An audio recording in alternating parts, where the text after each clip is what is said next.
అందరికీ హాయ్ అండి. Welcome back to my channel.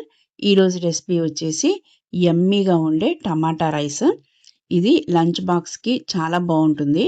Next దీన్ని లెఫ్ట్ ఓవర్ రైస్‌తో కూడా చేసుకోవచ్చు. అలాగే పిల్లలకి సమ్మర్‌లో ఏదైనా డిష్ రెడీ చేయాలంటే జస్ట్ ఒక 10 మినిట్స్‌లో చేయగలిగేది ఈ టమాటా రైస్. చాలా యమ్మీగా ఉంటుంది. అలాగే ఈజీగా చేసుకోవచ్చు. నెక్స్ట్ దీంట్లో ఎలాంటి ప్రిజర్వేటివ్స్ మనం వాడలేదు. సో, పిల్లలకి హెల్త్‌కి కూడా చాలా మంచిదే. నెక్స్ట్ బయట ఫుడ్ కన్నా ఇలా మనం ఇంట్లో ఇలాంటి రైస్ వెరైటీస్ చేస్తుంటే పిల్లలకి సమ్మర్‌కి చాలా టైమ్ పాస్‌గా కూడా ఉంటుంది. నెక్స్ట్ దీన్నెలా చేయాలో చూసేద్దాం. ముందుగా ఒక పాన్ పెట్టుకొని 2 టేబుల్ స్పూన్స్ ఆయిల్ వేయాలి. నెక్స్ట్ హాఫ్ టీ స్పూన్ ఆవాలు, హాఫ్ టీ స్పూన్ సోంపు వేయాలి. నెక్స్ట్ 2 ఆనియన్స్‌ని సన్నగా కట్ చేసి వేయాలి.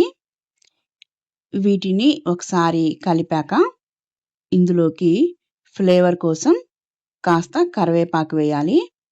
ఇక్కడ కరివేపాకు లేకపోతే కాస్త పుదీనా వేసుకోవచ్చు. లేకపోతే కొత్తిమీర వేసుకోవచ్చు. కానీ 3 కలిపి వేయొద్దు. అది పలావ్ టేస్ట్ వచ్చేస్తది. సో, ఏదైనా ఒక ఫ్లేవర్ మాత్రమే వేయాలి. అప్పుడే మనకి టమాటా రైస్ ఫ్లేవర్ కరెక్ట్‌గా తెలిసిద్ది. నెక్స్ట్ ఈ ఆనియన్స్‌కి సరిపడా సాల్ట్ వేసి సెమీ బ్రౌన్ కలర్ వచ్చేలాగా వేయించాలి. లైట్ బ్రౌన్ కలర్ వస్తే చాలు. నెక్స్ట్ ఇందులోకి 4 టమాటాలు సన్నగా చాప్ చేసి వేసుకోవాలి. ఇవి వేగడానికి కాస్త టైం పడుతుంది. ఒక 2 మినిట్స్.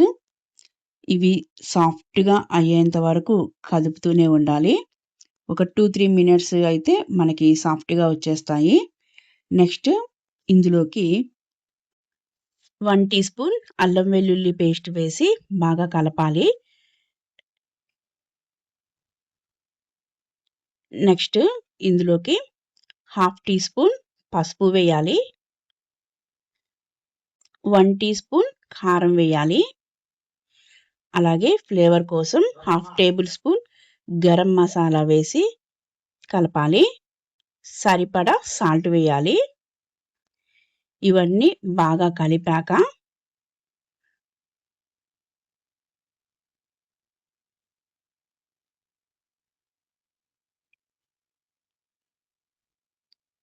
ఈ టమాటాలు, అల్లం వెల్లుల్లి పేస్ట్ మొత్తం రా స్మెల్ పోయేలాగా లిడ్ పెట్టి కుక్ చేయాలి. ఒక 5-6 మినిట్స్‌లో ఇవన్నీ వేగిపోయి ఆయిల్ పైకి తేలుతుంది. నెక్స్ట్ ఇందులోకి 2 కప్పుల రైస్ వేసుకోవాలి. కొంచెం కొంచెం వేస్తూ కలుపుకుంటే మనకు ఈజీ అవుతుంది. దీనికోసం బాస్మతి రైస్ వాడకుండా మనం ఇంట్లో వండుకునే రైసే వేస్తే ఫ్లేవర్ చాలా బావుంటుంది. దీన్ని కొంచెం కొంచెం కలుపుతూ ఒకసారి సాల్ట్ కూడా చెక్ చేసుకోవాలి. స్టవ్ మాత్రం సిమ్‌లోనే ఉంచాలి. హైలో పెట్టొద్దు. తర్వాత మిగిలిన రైస్ కూడా వేసేసి మొత్తం కలుపుతూ స్టవ్ సిమ్‌లోనే పెట్టి కలుపుతూ ఉండాలి.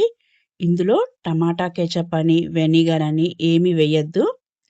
సాఫ్ట్‌గా, టేస్టీగా ఉండాలంటే ఇలాగే చేయాలి టమాటా రైస్. దీనికి మనం రైతాతో పెట్టొచ్చు. లేకపోతే పాపడ్స్ గానీ, ఏదైనా మంచి కర్రీతో పెట్టొచ్చు.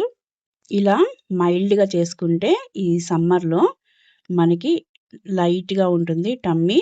అలాగే ఈ ఫ్లేవర్ కూడా యమ్మీగా ఉంటుంది. సో, పిల్లలకి నచ్చేలాగా ఏదైనా లేస్ కానీ, ఆమ్లెట్‌తో గానీ, ఆనియన్స్ కానీ పెట్టి మనం సర్వ్ చేయొచ్చు. ఓకే అండి.